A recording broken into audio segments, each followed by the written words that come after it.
I'm Lauren Green, and you're in the Strategy Room. The 14th Amendment is up for debate among Republicans vying to be the next president.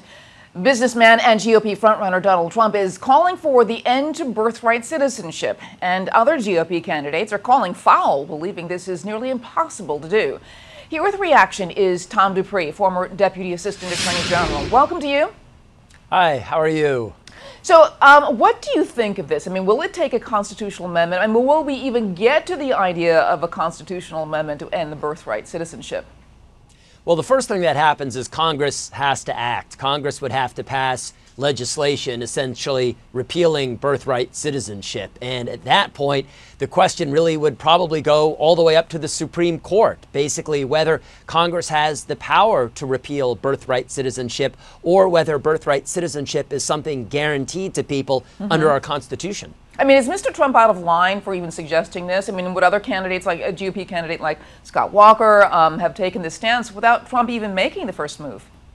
Well, Trump has been pushing the envelope on immigration and on many other issues. And look, in the context of a political presidential campaign, I think all candidates are entitled to put out whatever ideas they have and subject them to robust debate and critique. I mean, if nothing else, I think he's moved the debate forward and caused people really to think about these complicated constitutional issues. I mean, you're an attorney. You're a former Deputy Assistant Attorney General. I mean, can there be a case to be made here? Because, the 14th Amendment was made for slaves who, this sort of race-based chattel slavery that, took a civil war to end. And the 14th Amendment was basically saying, your generations are citizens of the United States. It took that kind of move to make them citizens.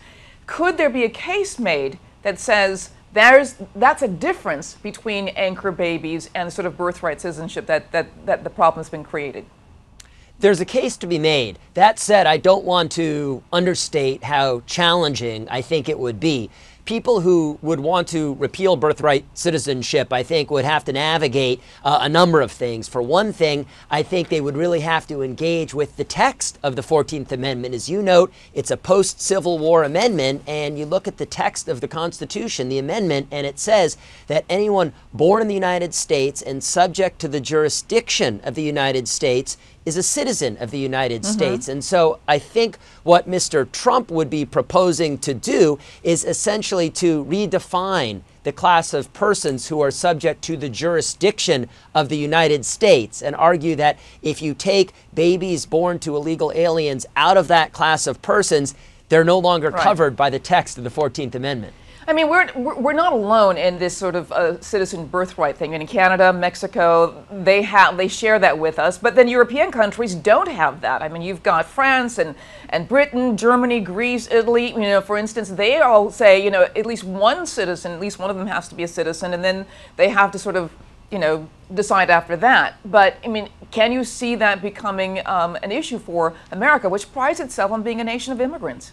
Well, look, that's exactly right. I mean, we've got tension here. On one hand, as you say, we're a nation of immigrants. On the other hand, I think that most people probably recognize that there's something wrong and unfair about allowing people to sneak into the United States, enter our country unlawfully in defiance of our laws, and then have a child, and that child becomes a United States citizen. Obviously, it creates a perverse incentive for people to defy our laws, and we certainly don't want to be encouraging that. But at the same time, you look back at the history of our nation and the text of the Constitution, and these are complicated issues. You've got constitutional arguments on one side, you've got policy concerns on another, and it's all being played out against the backdrop of a presidential election. All right, Tom Dupree, thank you so much.